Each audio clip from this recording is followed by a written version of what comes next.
be a macho. All right, macho, macho man.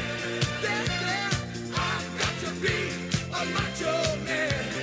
Macho, macho man. I've got to be a macho. All right.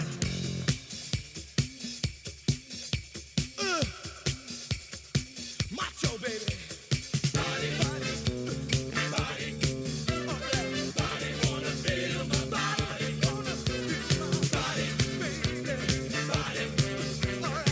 Body come and thrill my body. Come and thrill my body. Hey, yeah. Body. All right. Body love to pop my body. Love to pop my body. Hey, yeah. Body.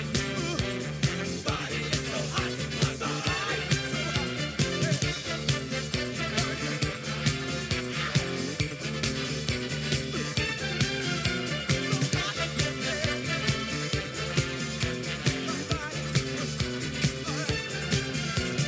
Every man ought to be a macho, macho man. To live a life of freedom, machos make a stand. Have their own lifestyle and ideals. Possess the strength and confidence. Life's a steal. You can best believe that he's a macho man. He's a special person in anybody's land. Hey, hey, hey, hey, hey. Macho, macho, macho man, yeah. I've got to be a macho. I've got to be a macho, macho, macho, yeah. I've got to be a macho. Beat the hell on my chest, macho, yeah. Macho man. I say dig my big, big mustache. I've got to be all right. A macho. I've got to be a macho, macho, macho, macho man. I've got to be a macho. Big broad shoulders, yeah. Macho man. Dig my muscles. I've got to be a macho man. Talking about a macho, macho man. Macho man. I've got to be a macho. Hey. Macho, macho man.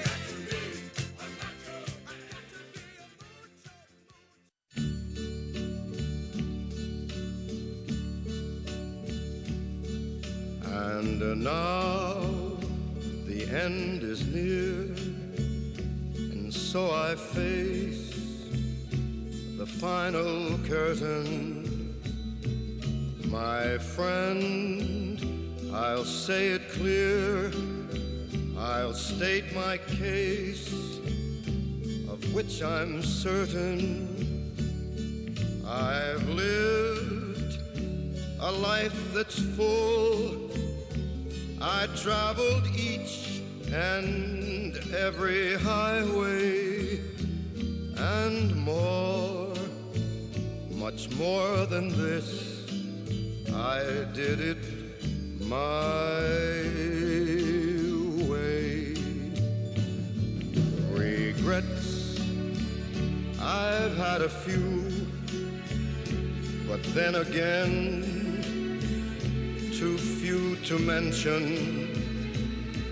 I did what I had to do, saw it through without exemption.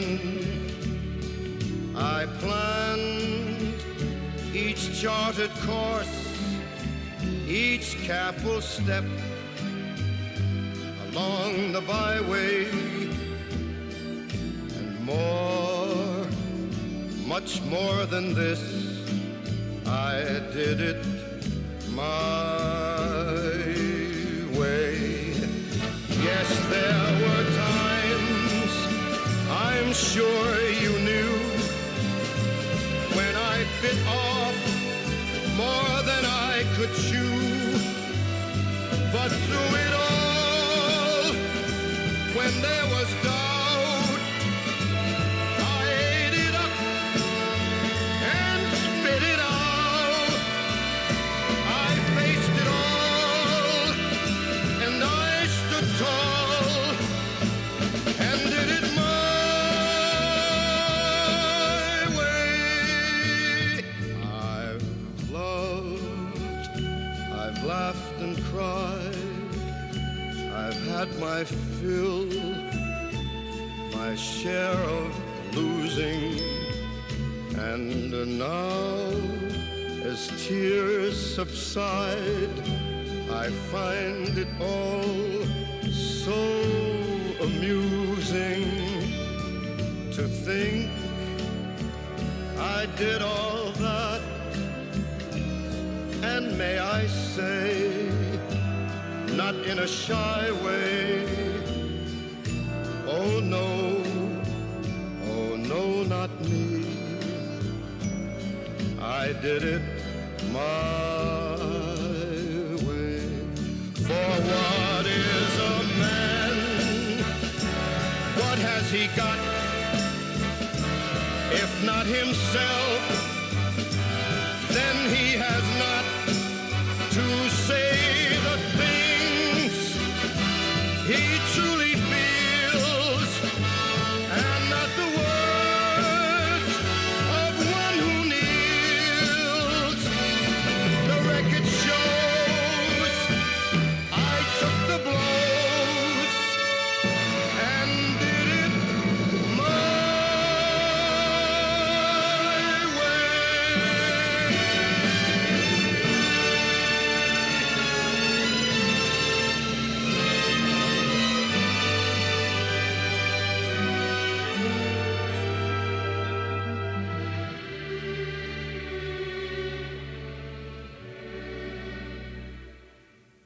Yes, it was my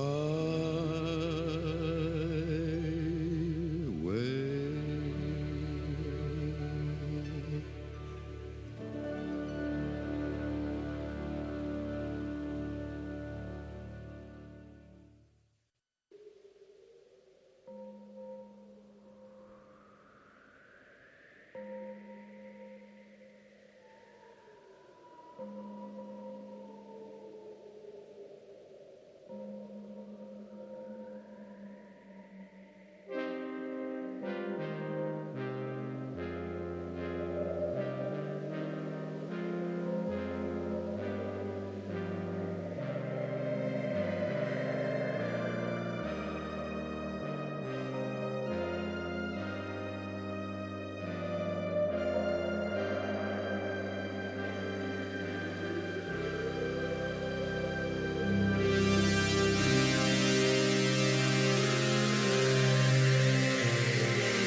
Ladies and gentlemen, please welcome Florida State Representative Byron Donalds and Matthew Charles.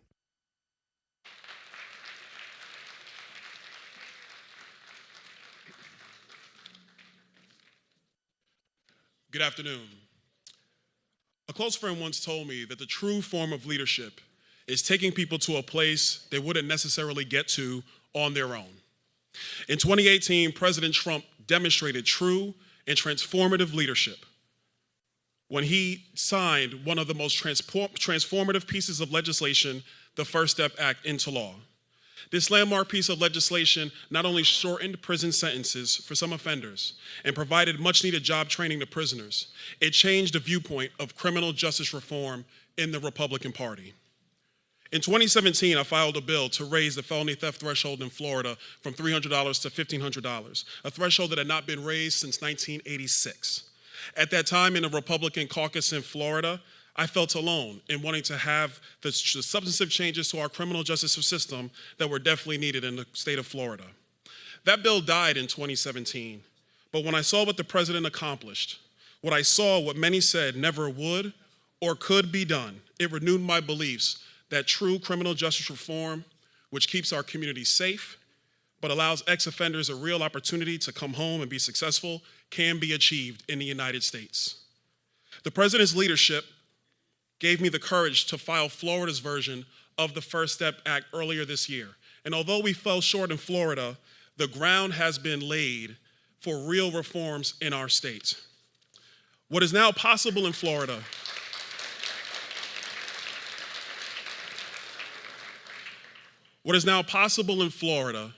is only possible due to the vision, the courage, and the leadership of President Trump.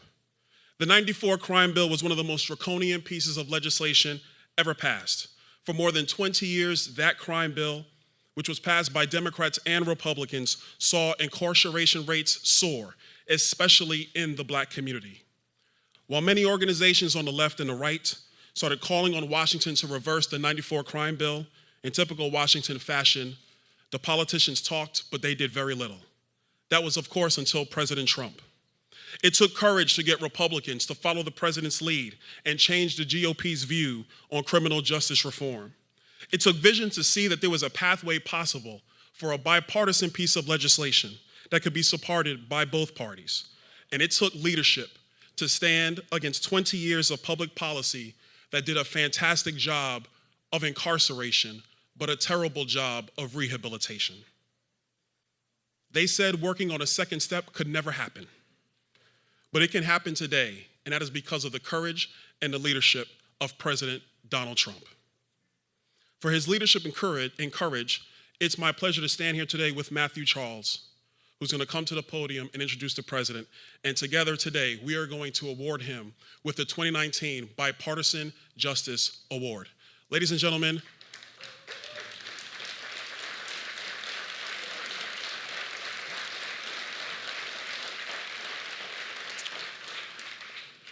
gentlemen, my good friend Matthew Charles, whose life was changed by the First Step Act. Please give him a round of applause.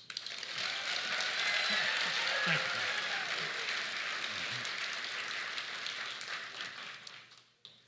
My name is Matthew Charles. 3 years ago, I walked out of prison after serving 21 years for dealing crack cocaine. I had accepted Jesus Christ as my Savior in prison, and I was ready to do the Lord's work in my community. I devoted my life to rehabilitation and serving others, found a job, and had reconnected with friends and family. Then, out of nowhere, the powers that be claimed I wasn't eligible for release, and after 2 years of freedom, I was sent back to serve another decade behind bars. But that was not to be, because a handful of courageous leaders, you all, were reaching across the aisle and fighting to pass the First Step Act. It's no secret that the sentences for dealing crack were significantly harsher than the sentences for dealing cocaine.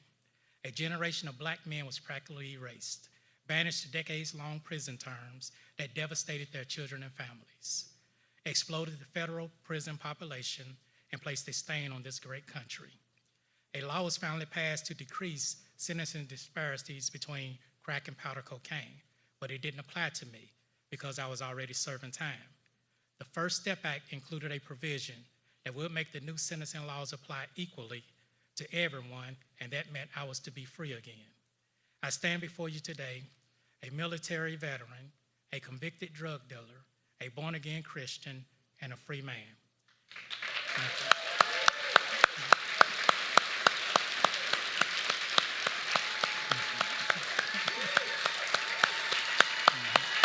you. Thank you.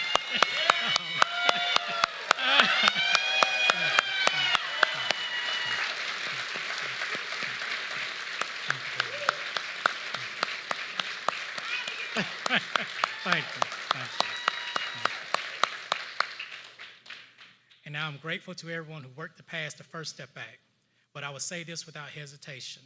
I would not be a free man today if President Donald J. Trump had not supported and signed the First Step Act. Ladies and gentlemen, it is my privilege and honor to introduce the President of the United States of America, a champion of criminal justice reform, Donald J. Trump. And I'm proud to be an American, where at least I know I'm free. And I won't forget the men who died, who gave that right to me. And I gladly stand up next to you and defend her still today. 'Cause there ain't no doubt I love this land. God bless the USA.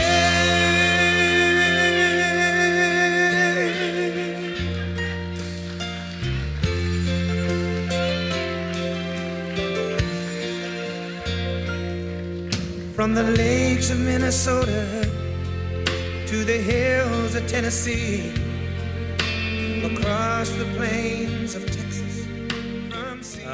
Two great gentlemen, thank you very much, and thank you all. Please sit down.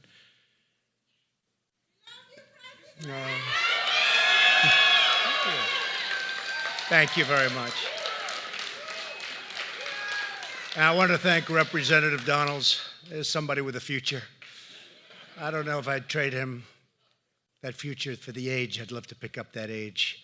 That was a good age, but he's got a tremendous future ahead of him. And a very special thanks to Matthew Charles. I saw him on television the first time when he had so much difficulty trying to get something that he was really entitled to. And I looked at that smile. That smile is infectious, and he's a great gentleman, and we're very proud of him. And I'm very proud of being involved with criminal justice reform and getting it done, getting it passed. And we had a lot of votes that normally wouldn't have gone that way. And they really, they were pushing me, some of them, at the end. And we have some of the folks here, Tim Scott, Lindsay, they're here, but I'm going to introduce them in a little while. But we had tremendous help. This was a bipartisan bill. We had a lot of support on both sides. And people that you would have least suspected really helped us a lot. So they've been trying to get this passed for many, many years. But to everyone at the 2020 Bipartisan Justice Center, it's my great privilege to speak with you today and my true honor to receive the Bipartisan Justice Award. I am very, very grateful for that, and it will be at a very high level in the Oval Office, a place called the Oval Office. Have you heard about that? It'll be right in the Oval Office with me. I'm very proud of it. Thank you. I also want to thank everyone from one of our nation's incredible HBCUs. I've been working with them. Benedict College. We know Benedict College. And especially your very dynamic president, Dr. Rosalind Clark Artis. Where is you? Where is Doctor? Where are you? And the outstanding students who are joining us today. You are outstanding, and you have a tremendous future. Thank you. Thank you all. Thank you. We're thrilled to be on your campus and to celebrate all that we have achieved together and to discuss the actions that we're taking to build a future of safety and opportunity and fairness for all Americans. 4 years ago, 20 African-American Republicans and 20 African-American Democrats founded the 2020 Bipartisan Justice Center to advance the cause of criminal justice reform. And I'd heard about it for so long, and it was going nowhere. But they all got together. And you fought to fix a broken system. You sought to confront inequality and stop injustice. And you worked to restore hope and optimism where they are really needed the most and where there was very little. With your help, last year we brought the whole country together to achieve a truly momentous milestone. They said it couldn't be done. Past administrations had tried and failed. Some didn't try very hard, I will say that. But they tried and they failed. After years of waiting, we assembled a historic coalition, and it was indeed historic. We had them so liberal you wouldn't believe it, and so conservative you wouldn't believe it. And they got together. I said, how did we do that one? But it was a beautiful thing to watch. It really was. And we rallied activists and faith leaders and law enforcement and lawmakers alike. We worked across party lines very strongly.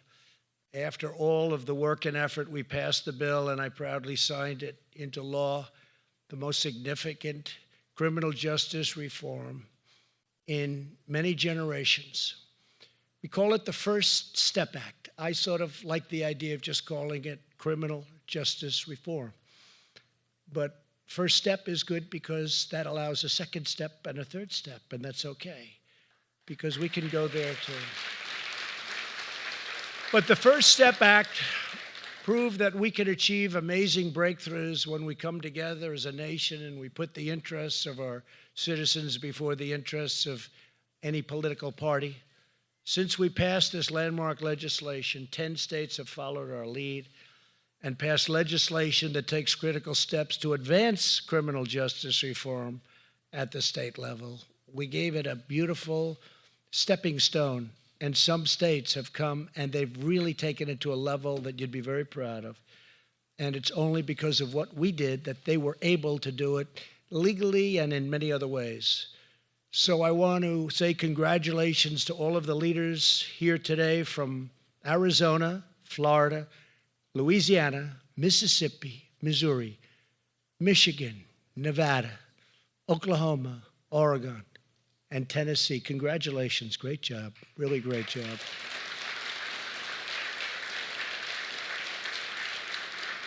We're also grateful to all of the mayors, city council members, and state legislators who are fighting for reform in your own communities. I especially want to thank the South Carolina leaders, and I have their names written down. There's so many of them.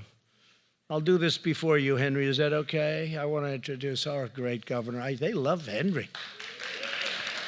They might like Peggy more, but that's okay. But we'll do this first. State Senator, they've helped so much, and President of the Senate, Harvey Peeler. Harvey, where are you, Harvey? Thank you, Harvey. State Senator Gerald Malloy. Gerald, thank you very much. Thank you. State Senator Katrina Shealy. Thank you very much. Thank you. Thank you. I thought you were over there. And State House members, Speaker Jay Lucas. Jay? Thank you, Jay. Thank you, Jay. Majority Leader Gary Simrill. Gary, thank you. And all members, Brandon Newton, Mike Burns, Bill Chumley, Peter McCoy, Celeste Davis, Chris Murphy, Bobby Cox, Alan Clemens. I want to just thank all of you for being here. And I'm sure that we probably left some out and they'll never speak to me again, you see? But all we can do is try. I have all these names written down, and they've worked very hard, and I said they really have to be mentioned because they've been tremendous supporters of all of us. So thank you all for being here. We appreciate it. Thank you. With us this afternoon is a very special friend of mine. He was with me from day one, before it was fashionable. And he picked a winner. It's like going to a horse race, isn't it? He picked a winner. But he had good feelings, and he was a tremendously loyal friend, and he's a great governor, and he's become more and more popular. I never want to see his approval rating go above mine. Otherwise, we'll have to come in and give it one slightly negative speech about Henry McMaster. Thank you, Henry.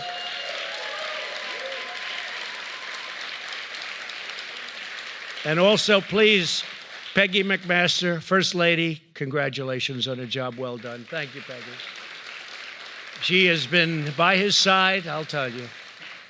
Thank you very much, both. Great job you're doing, too, as governor. Lieutenant Governor Pamela Evett. Pamela, thank you. Pamela Evett, thank you. Thank you very much. And Alan Wilson's here someplace. Alan, thank you, Alan. Great job, Alan. Thank you very much. Two friends of mine that are warriors, really warriors, two great people, and you have them both. They're senators, and they fight. And somebody just said, Lindsay, we're up to 50 already, and I haven't even made a phone call. 50 out of 53. And they said, you get to 40, that's pretty good if you haven't done anything. But we're up to 50. I don't know if you've heard that, Lindsay. Did you hear that? And Tim said that was going to happen. But two really great men. They love your state, and they love the people of this country. They love our country. Lindsey Graham and Tim Scott. Could you please stand? Thank you, fellas. Thank you. All I can say is thank goodness they're on my side. Because if they weren't, I'd have big trouble, right? They're warriors. They really are. They've done so many different things, tax cuts and all of the things we've done for our military and choice, military choice. They were right in there, and Tim and Lindsay, you never let the people down. Forget about me. You never let the people down. Thank you very much. Great job. And Representative Ralph Norman, I want to just mention he's been a friend of mine. He's been a warrior, very popular guy. But we learned a lot because Ralph had one election. He was so far ahead that everybody said, hey, let's not vote. He's going to win too easily. We can never let that happen again because he won. But it was a little closer than we thought. Everybody stayed home. We can never let that happen. So we always have to pretend we're 1 point behind, right? But he is a fantastic man, and he's been incredible, and he's really a popular person in South Carolina. And Joe Wilson. Joe, thank you. Thank you, Joe. Joe is an incredible guy, been with us from day one, I think, Joe, right? Day one, and he loves this state, and he loves our country. Thank you very much, Joe. Great job. Appreciate it. And Columbia Mayor Steve Benjamin. Steve, thank you very much. Steve. Thank you. Thank you, Steve. Great job. Thanks also to my good friends, Pastor Darrell Scott and Kareem Lanier. Where is Darrell? You talk about a warrior. This guy. I met him a long time ago. He was defending me on CNN, low ratings, CNN. And he was brutal. You know, I said, he's a pastor. He's a man of the cloth. And boy, can he go at it. So you have the two, you have that little dichotomy, but he never let it bother him. And what he has done in defending us, I will never, ever forget it. Darrell Scott has been incredible, both of them. But when I saw Darrell on television, I said, we have to find out who that man is. He's fantastic. Thank you very much. Thank you. Thank you both. Thank you, Darrell. And I always thought he was a very young guy. How many years are you married to your great wife? I said, how many years are you married? I thought he was like 40 years old. He said, we're having our anniversary. He's got an incredible wife. Oh, how many years? 38 years. I said, you got to be kidding me. 38, right? 38. That's great. Congratulations, Darrell. Thank you. Thank you very much. Great friend of mine. And we're also joined by several outstanding members of my administration, people that have really made a difference. Secretary of HUD, Ben Carson.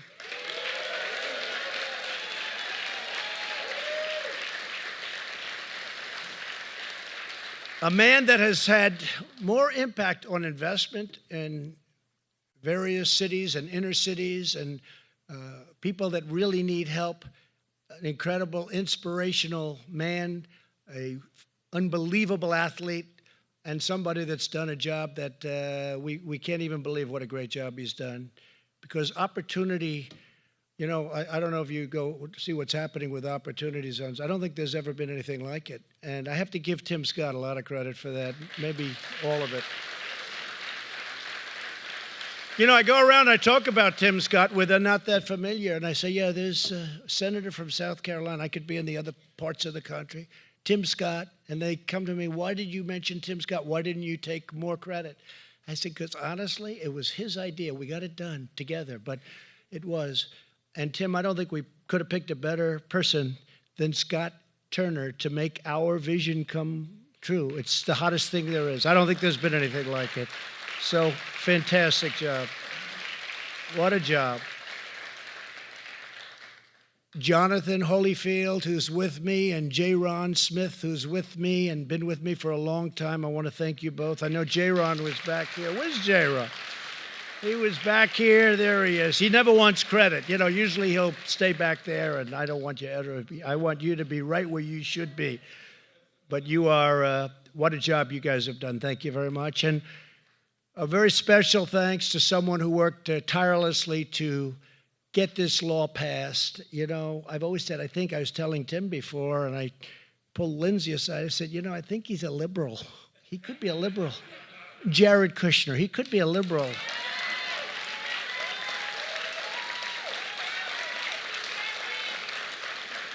He wanted to get that through. He came to me. I said, Jared, okay, just don't ever come again, please. Just leave me alone. And we got it done, right, Jared? We called a couple of folks that people didn't think would come along, and they were incredible once they understood what we were doing. And it's really, it's really worked out. It's been a while now, right? It's been a while, and it's really worked out. We've had tremendous support, and a lot of people are very happy. I want to extend my warmest condolences to the family and many friends of Elijah Cummings, who are celebrating his life today in Baltimore. Not long ago, I met with Elijah in the Oval Office, and I saw the passion he had with me for lowering prescription drug prices. He had a very strong passion for that. We're going to get it done. I will tell you, we are absolutely getting it done, but I was with Elijah, and I have rarely seen anybody want to do something like that, and we're going to have that done. Prescription prices are coming down. We had the first year in over 50 years where they have actually come down, and if we could get support on the other side, we'll get those prices so far lower than they are right now, you wouldn't even believe it. I think people are going to be very surprised, so I want to give my warmest respects, please.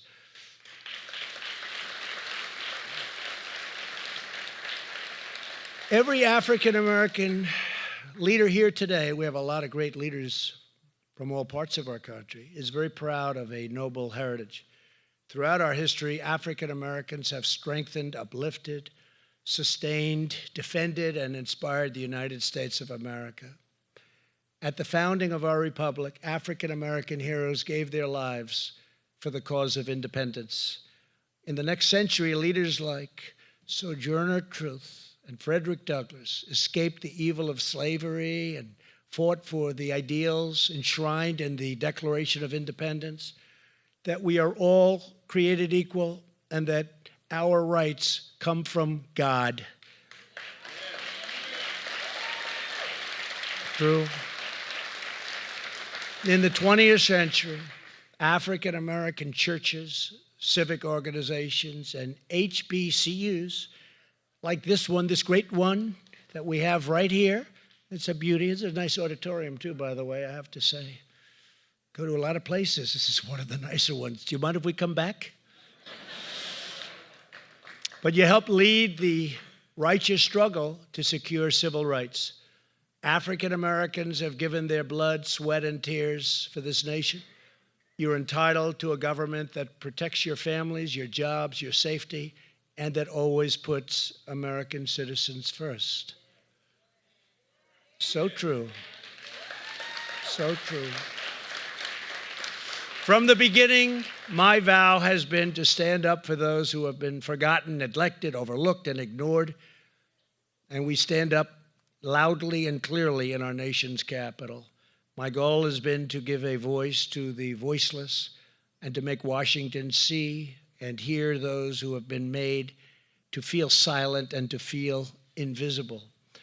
Although criminal justice reform was not a theme of my campaign initially, when I came into office, I heard from countless leaders and listened to many diverse points of view, including to our great church leaders and religious leaders, everyone from governors to law enforcement officers, faith-based ministries. They all came to see me, asked me to fight on behalf of this forgotten community. I knew criminal justice reform was not about politics. To this day, not sure that what I did was a popular thing or an unpopular thing, but I know it was the right thing to do.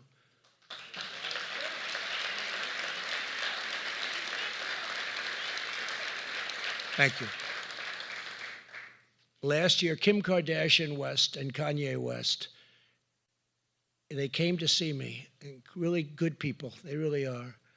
And they told me the story of a woman named Alice Johnson. Alice had already served 22 years for a first-time nonviolent drug offense. And she was going to be in prison for, it looked like, at least another 28 years. It's her whole life. During her time in prison, Alice became a minister and mentored fellow inmates. She's an incredible woman. She took responsibility for her actions, but her sentence was simply not proportionate to her crime.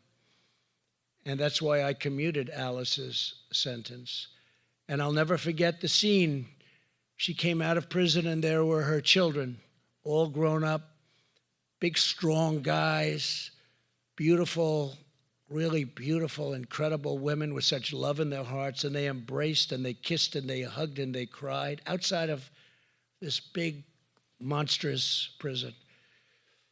It was a scene that played all over our country, and it was a scene that I don't think anybody has any idea the impact of what that had on a lot of people that don't maybe think like we do. It had an incredible impact. It was a beautiful thing to see. There was so much love. That was true love. And that was a truly happy family. And that was something they never expected.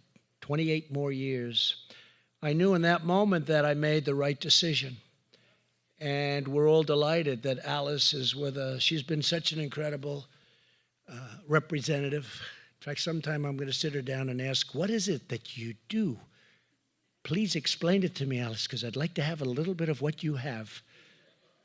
But she has been. She's got an incredible warmth and passion, and she really is a very special person. I've gotten to know her. So, Alice, please come up and say a few words. Alice, thank you.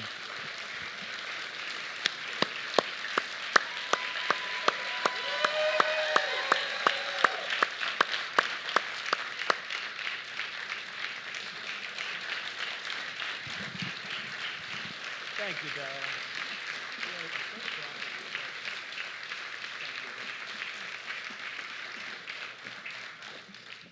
I never, in my wildest dreams, would have thought that I'd be standing before such a group as this. What an honor.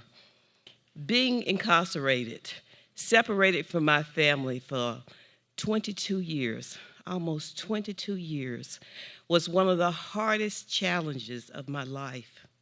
When one person goes to prison, it impacts not only that person, but their family, their communities, their society. For generations, we are impacted. Criminal justice reform is not a partisan issue. We are human beings. I represent, as you see my face here, see the faces of the ones that you will never see unless we come together, unless we come together to act, to cause other families to be reunited the way that I was reunited with my family. It was only by the grace of God that our president's heart was touched by my story and signed papers to commute my sentence. Kim,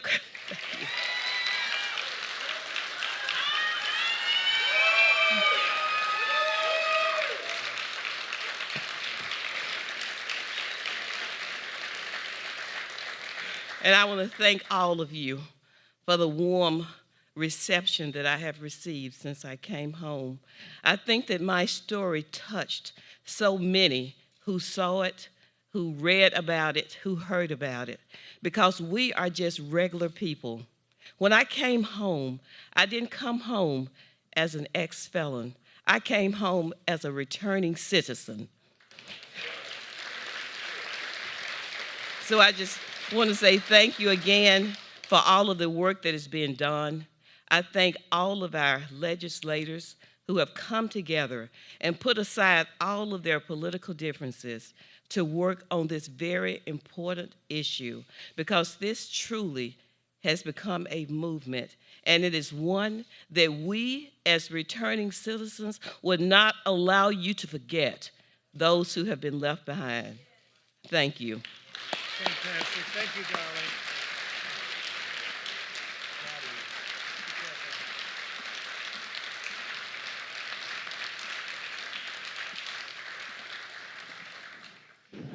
Thank you, Alice. And Alice's story not only touched my heart, but it showed me that significant disparities and injustices can exist in the criminal justice system. And I actually went to Alice and I said, Alice, you were in a prison for 22 years. You got to know a lot of people in that prison. How many people do you have that were, there's only one Alice, right? But people like you, people that are there for so many years for something that really it's time to come out. And I said, because I want their names. And she knows, right? She knows the ones that we're talking about. Some great people are there. And so we're going to work on that, right? You're going to give me a big list, and we're going to do some good things, okay? She goes, probably. Thank you, Alice. Great job. The more people I spoke with, the more clear it became that the system could be deeply unfair, contributing to a tragic cycle of poverty and crime and incarceration. To redress this unfairness, the First Step Act made transformative changes. We rolled back the unjust provisions of the 1994 Clinton crime law, which disproportionately harmed the African American community. You know that. I remember very well what happened. Here with us today is one of the Americans who changed her life and was recently released under the First Step Act, Tanisha Bannister. And please, Tanisha, come up and tell us your story. Thank you very much. Please.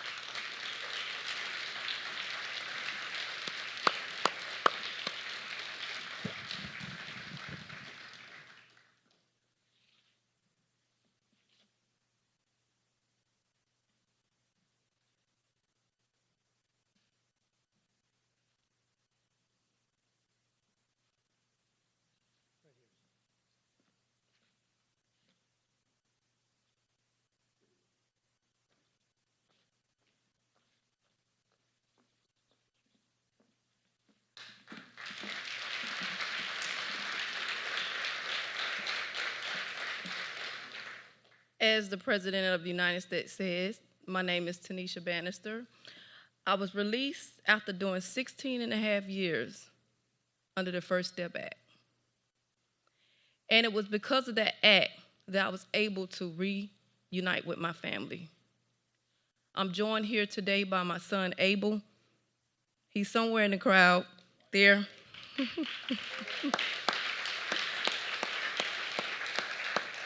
I want to thank all the political leaders and the organizations that helped push this act. Organizations like Cut 50 that led this act to free not only just me, but thousands of others. I want to thank all the political leaders that crossed party lines and stepped out of their comfort zone to make this happen. So many, like myself, have been displaced in the criminal justice system for so long. But I stand here today to say, because of the First Step Act, we're able to move towards the second step. I want to thank the President for giving me another leash on life.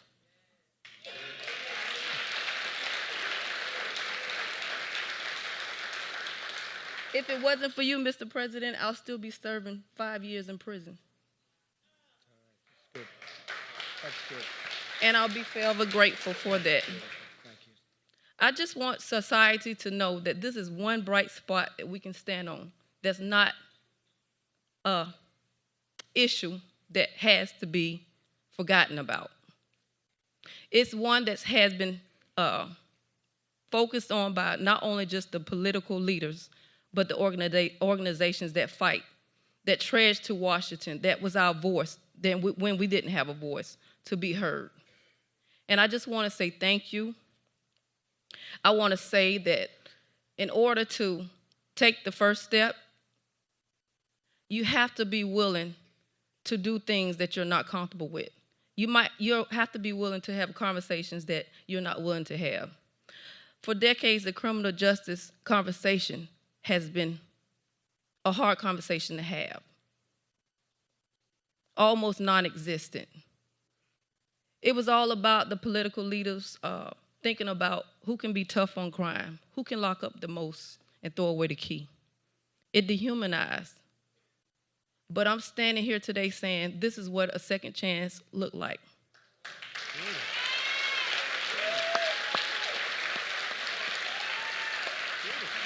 I'm determined not to let my past define my future, but to continue to move forward day by day, step by step, and not forget about the ones that's left behind.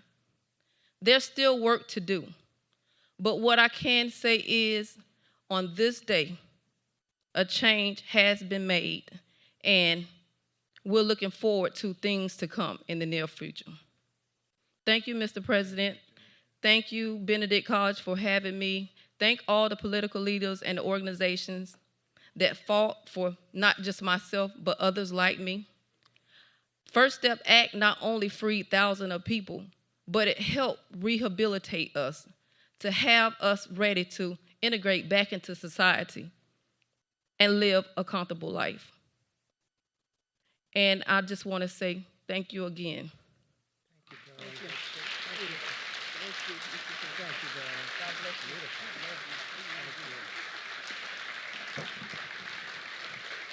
Alice, when is she running for office, please? I want to back her. We have to back her, right? That was not a written speech, folks. That was delivered from the heart. That was incredible. Tanisha, do you mind if I take a couple of the lines you just gave and use them in my future speeches, please? And Tanisha, like Alice, I want you to give me some recommendations of people that you lived with for many years that you know are good people that are in there for a long period of time. I want you to give me a list of names, okay? Because I know. Give me only the right ones. You know, you got a couple of bad ones in there too, Tanisha, right? And that's okay too. But give me the right ones, the two of you, and as soon as you can, okay? Because you know some great people that are going to be there for many, many years, Alice, right? And you're going to give me some names, all right? Thank you both. Thank you. Incredible. Thank you both. To ease former inmates' return to society, the single most important action we can take is to help them find a good job. As a result of our tax cuts, our regulatory cuts, and pro-American trade, and, you know, we're putting America first. I think everyone likes that very much. The energy reforms, our economy is booming. It's booming like never before. Nothing better for former prisoners that are coming home to look for a job when there's very low employment. And that's what we have right now. Because of this, the tight labor market, employers are now recruiting Americans who have been on the sidelines for far too long, including those with criminal records. And they're doing a phenomenal job. They come out and they're being hired. And I've had many people tell me, people that are doing the hiring, saying these people are unbelievable. They never got a chance before. So we are being helped by, they call it the Trump economy, but a great economy. We're being helped by a great economy. And perhaps our economy is the best criminal justice reform of all, because when people can get a job, earn a paycheck, and find purpose in their work, and especially when they're coming out of prison, it's an incredible thing. It's really an incredible thing. And we're setting records also. When they come out, they're not going back in many cases. Statistically, much, much better. That's because they get a job and they like it. They love it. But before, they were never getting that job, and bad things were happening. For years, applicants with criminal records were dismissed out of hand, just automatically. Nope, we're not interested. Even if they were qualified, and even if you thought they were reformed, they couldn't get work. My administration is working vigorously to remove barriers to reentry and to encourage second chance hiring, and we're really doing a great job. When we say hire American, we mean all Americans, every single American. That's what we want. Instead of hiring low-wage labor from overseas, we're asking companies to hire American citizens, including former prisoners who have been reformed. America is stronger and our society is brighter when everyone can contribute, participate, and join in our national revival. And that's what it is. We have a national revival going on like you haven't seen in a long time. Our two great senators, Tim and Lindsay, have been so helpful. Can't even tell you how helpful. Here with us today is Jerome Brown, who served 11 years in prison and now is a master barber. Oh, good, I can have my hair properly cut. Where's Lindsay, do you have a scissor on you by any chance? Finally, I can get a good haircut. I've been criticized for a long time. Now I'm doing really well. There's more than 500 clients. And Jerome, I'd love you to come up and say a few words, but perhaps more importantly, check out my hair, see what you can do for me.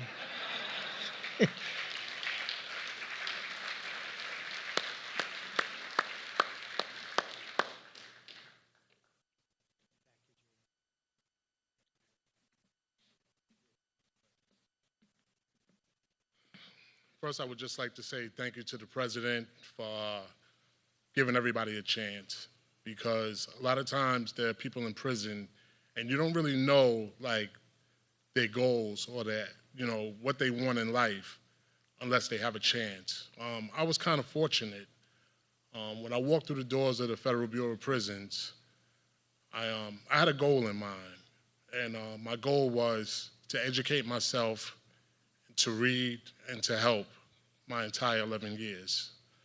So during that time, I made curriculums. I started a program called Criminal and Addictive Thinking.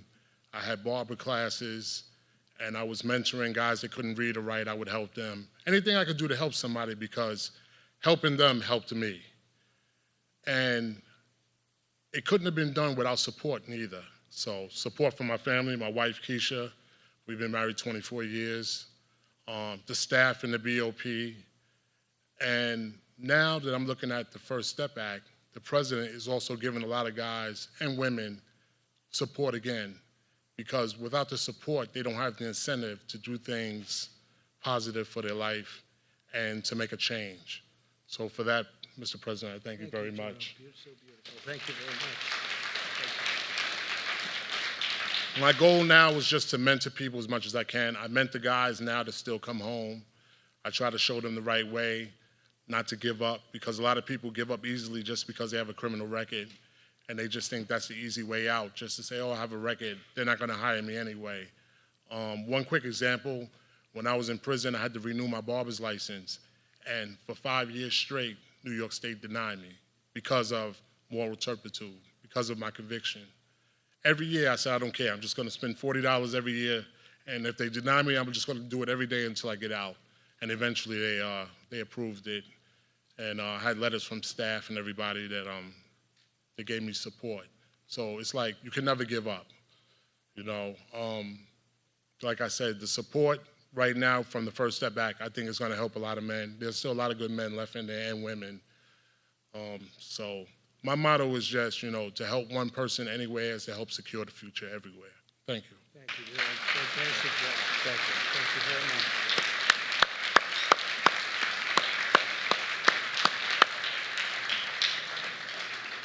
Thank you, Jerome. Incredible job. On criminal justice reform, trade, the economy, and so much else, our American First agenda is focused on expanding opportunity for citizens of every race, religion, color, and creed.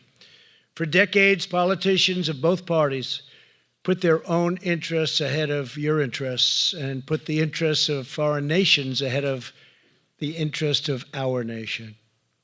Our leaders spent $8 trillion on wars in the Middle East, but they allowed our great cities to fall into tragic decay and disrepair. For the cost of 1 year of war in the Middle East, we could have given scholarships to every child at every inner city school in America and had tremendous numbers of dollars left over. Politicians drained America's wealth. Police and ancient tribal conflicts overseas while leaving generations of African American children trapped in failing government schools and in failing inner cities. The same Washington establishment enacted ruinous trade policies that shuttered our factories and shipped our jobs very far away to other countries. More than 500,000 African Americans lost good-paying manufacturing jobs after the twin disasters of NAFTA and China's entrance into the World Trade Organization. That was a bad day. At the same time, lawmakers and corporations joined forces to push immigration policies that hurt working-class Americans of all backgrounds. Many politicians fight harder in Congress for illegal immigrants than they do for United States citizens.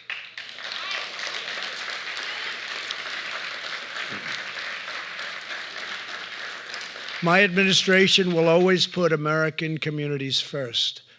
On issue after issue, politicians raked in cash from special interests while selling out our nation's workers and our nation's great families.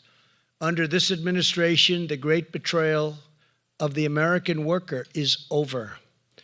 After years of rebuilding, thank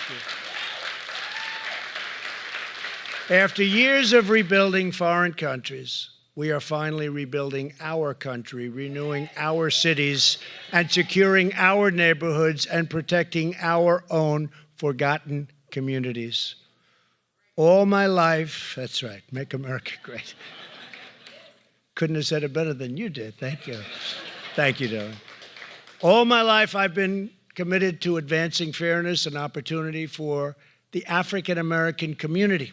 And today I'm here before you with the empty, and we have to say, we've had so many people with empty political rhetoric. We're doing the opposite. We're acting, not talking. People have talked. They've talked. They've talked a lot, and they've got nothing done. And we're talking about for a century. We're talking about for over 100 years. It's been all talk by a certain group of politicians, and no action. Tim Scott, Lindsey Graham, they've done more in the last couple of years than some of our, I hate to call them opponents, but I guess that's what they are, unfortunately. But they've done more than they have in 100 years. I'm here to report on real actions that we've taken, real promises that we've kept, and real results that we've delivered. Since the election, the unemployment rates for African American, Hispanic American, Asian Americans have achieved all-time historic, in the history of our country, lows. Today we have more working.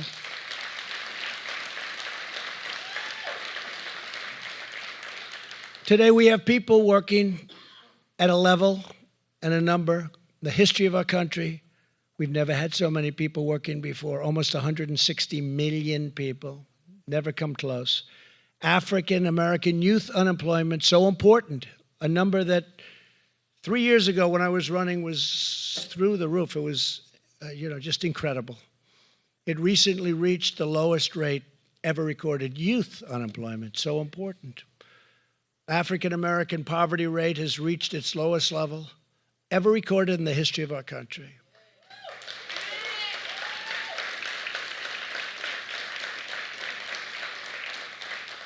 So when I'm up on the debate stage with one of these characters, whoever it may be, and I rattle off a couple of those stats, I don't know how they're going to beat me. They're going to have to be awfully good. They're going to have to be awfully good. More than 2 million Americans have been raised out of poverty, taken out of poverty, lifted out of poverty. For the first time on record, most new hires of prime working age are minorities and women. That's the first time in the history of our country. Minorities and women. Wages are rising fast, and they are rising twice as fast for the lowest income workers than they are for the high wage earners. Proportionately, they're doing the best of all. Women, the best year for employment in 71 years. And soon I think it will be historic. It will be in history. That's a good number. A recent analysis found that middle-class income has risen by $5,000, but add to that, it's median household income, add to that $2,000 from the tax cuts, and then $2,000 for energy, because our energy is much cheaper. And when you look at other countries, what we've done with energy, we've become the #1 producer anywhere in the world by far.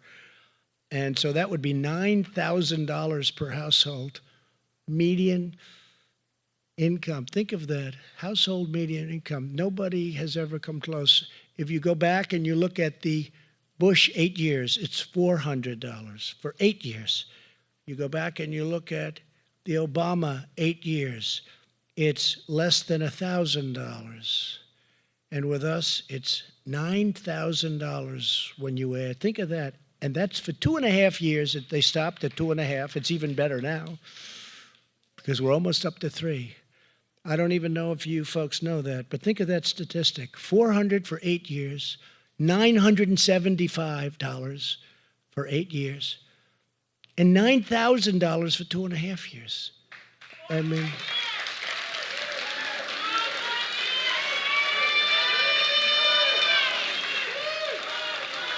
thank you.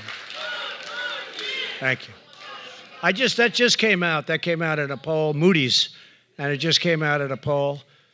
And you can never take this. They said, I'll win the election practically no matter what. They had 3 different forms of win.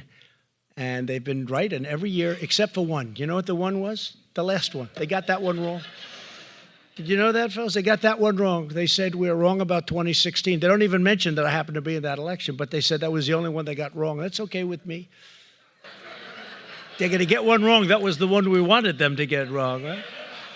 But those are incredible numbers. Those are numbers that nobody would have believed possible. If I would have said that on the campaign trail, people would have said, you have to be kidding. They would have said the fake news. So you have to be kidding. He's not telling the truth, ladies and gentlemen. Well, it turned out that's far more than we even anticipated.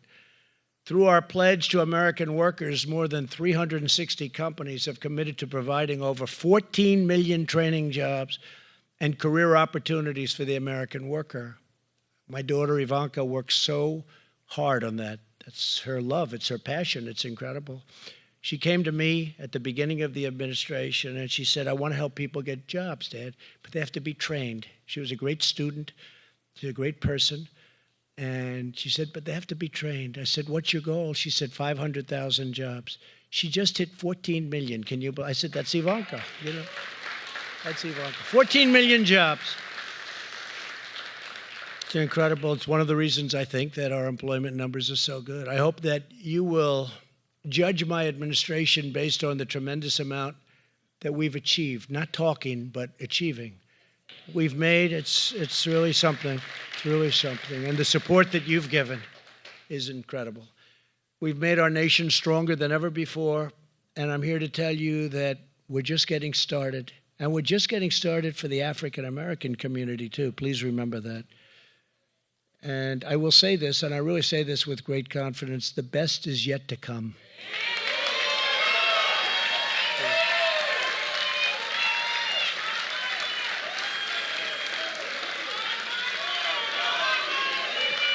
Thank you. Thank you.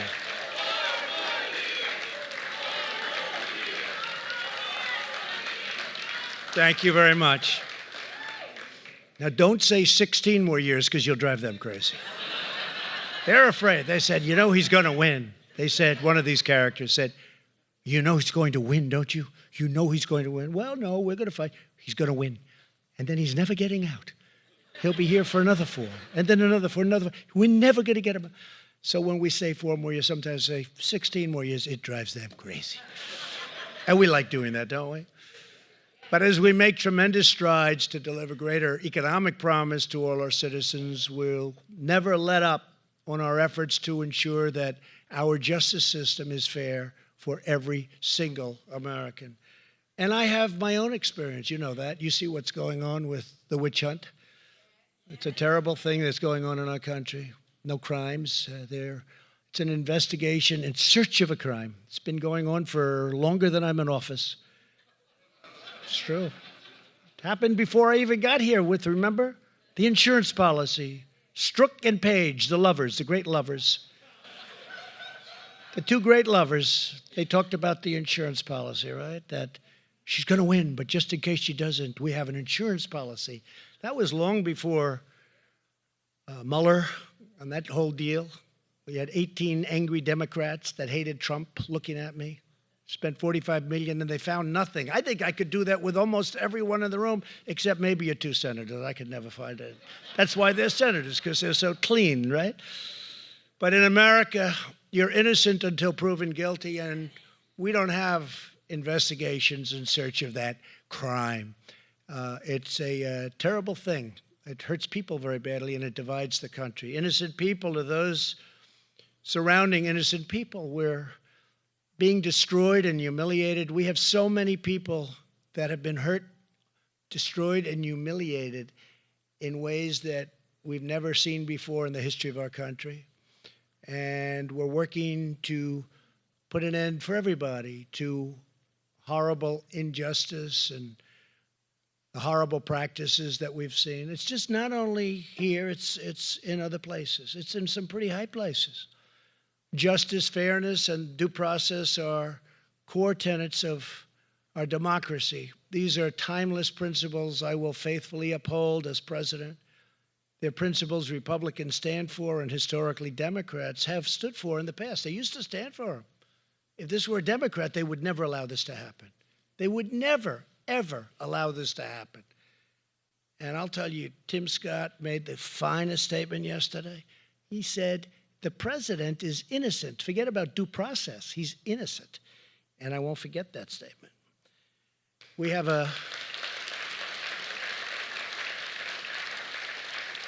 to remember a big factor, and I say it more and more in my speeches because Honest Abe was something pretty special.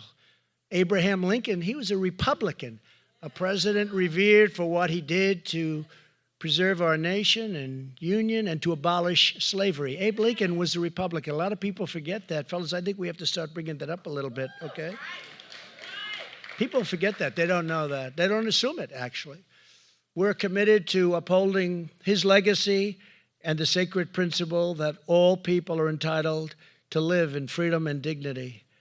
I'm talking about Lincoln more and more because the Democratic policies have let African Americans down and taken them for granted. And they have. They've taken African American communities for granted.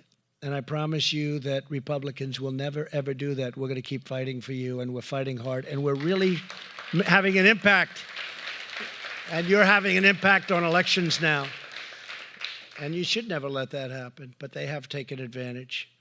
I will always fight against abuses of power from any source, and I will always champion the right to due process, the right to a fair trial, the right to good legal representation for every American, regardless of race, background, position, right? It's a big thing, legal representation. A lot of people get in a lot of trouble because they have the wrong representation. And they say, why didn't I have somebody that knew what he was doing or tried or was fair? This is my promise to each and every one of you. I'm hearing that more and more African Americans are supporting our Republican policy agenda because they see the results that we're delivering.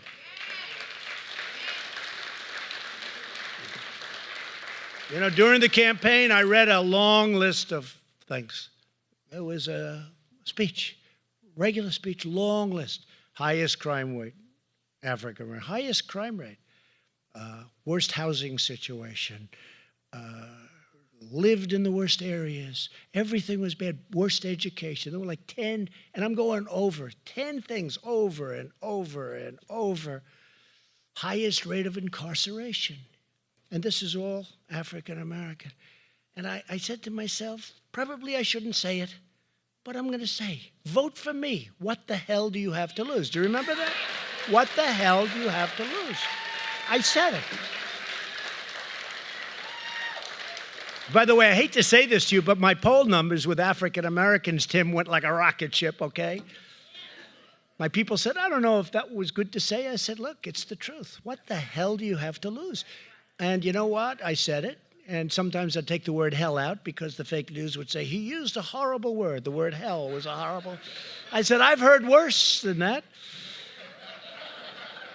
But it was true. And look at what we've done in less than 3 years. I mean, look at the progress you've made. Everything's historic, meaning it's never happened in the history of our country, what we've done. And we're very proud of it. And, you know, it's an incredible, talented, smart, wonderful, warm, look at the people that came up today, warm group of people. And I have so many friends. They're great, and I am so honored. I just am so honored. And Jerome, I'm putting you in the same category with these two incredible women. If you have some people in there that you've been with for a long period of time, you're going to give me some names. I only want the right names, Jerome. Okay? I only want the right ones. But I think it's a tremendous thing we can do. We can do a lot of great things from, it's called the power of the White House. We can do some incredible things, and we want to only do the right things. But these are three unbelievable representatives, and there are so many more out there that we don't know about. We want to find out who they are so we can help them out too. Jared, I'll put you in charge of that little project. That's something he'd like to do very much, right? So as part of our agenda to lift up forgotten Americans, we are investing in distressed communities under the crucial provision, a very, very important provision of our new tax law. America's governors have designated nearly 9,000 communities as the opportunity zones that we just discussed, including this very neighborhood surrounding Benedict College. And you see what's happening even just around your college and in your college. To bring back prosperity, we slash taxes on new investment in these areas, and people are investing in these areas that would have never, ever been investing here. And in some cases, they're rich, and in some cases, they're not so rich, but the money is flowing into your community. 9,000 different places. And I directed every member of my cabinet to support opportunity zones in every possible way. And leading these efforts is Secretary Ben Carson, along with Executive Director of the White House Opportunity and Revitalization Council, Scott Turner. Great job. Mick Mulvaney is here someplace. Where's Mick? He's here someplace. Where is Mick? And a lot of people are here, a lot of people that have done an incredible job for this community and for the country.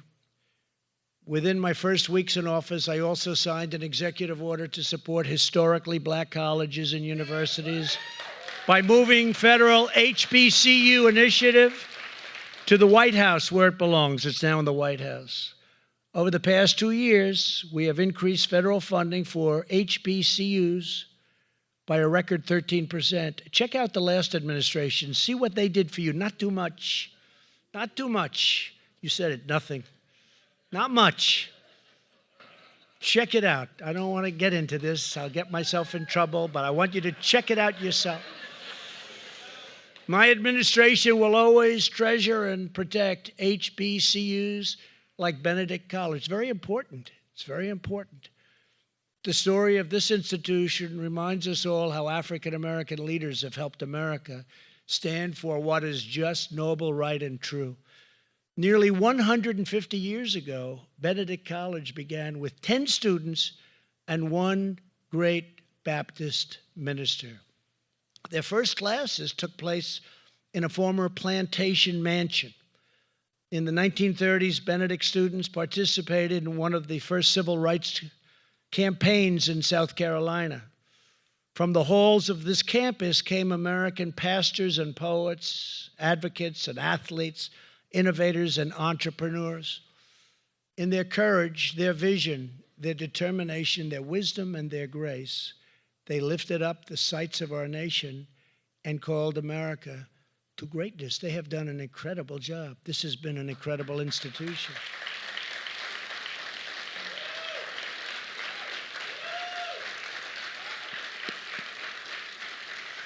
The extraordinary legacy of generations of African American patriots shows us that the heart, spirit, and soul of our nation is always found in our people.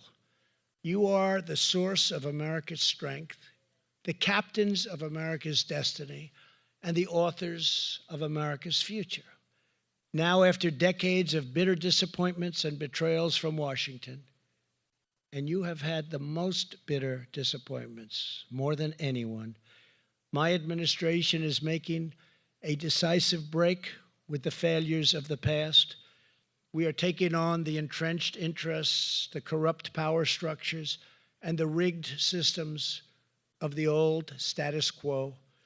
With confidence in our vision, we are putting this nation on a better and brighter path for you, for your families, and for all of our great citizens.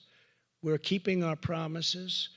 We're solving problems, righting wrongs, and boldly confronting injustices wherever and whenever we find them. Through it all, we are honoring our allegiance to the hardworking men and women who sweat and sacrifice, make our country run.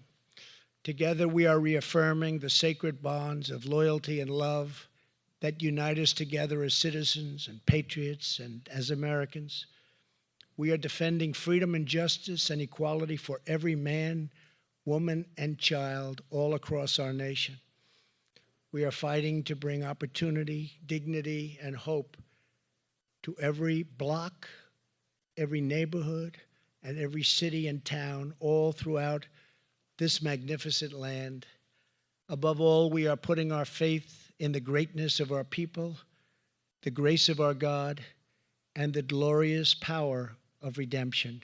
Thank you, God bless you, and God bless America. Thank you very much. Thank you.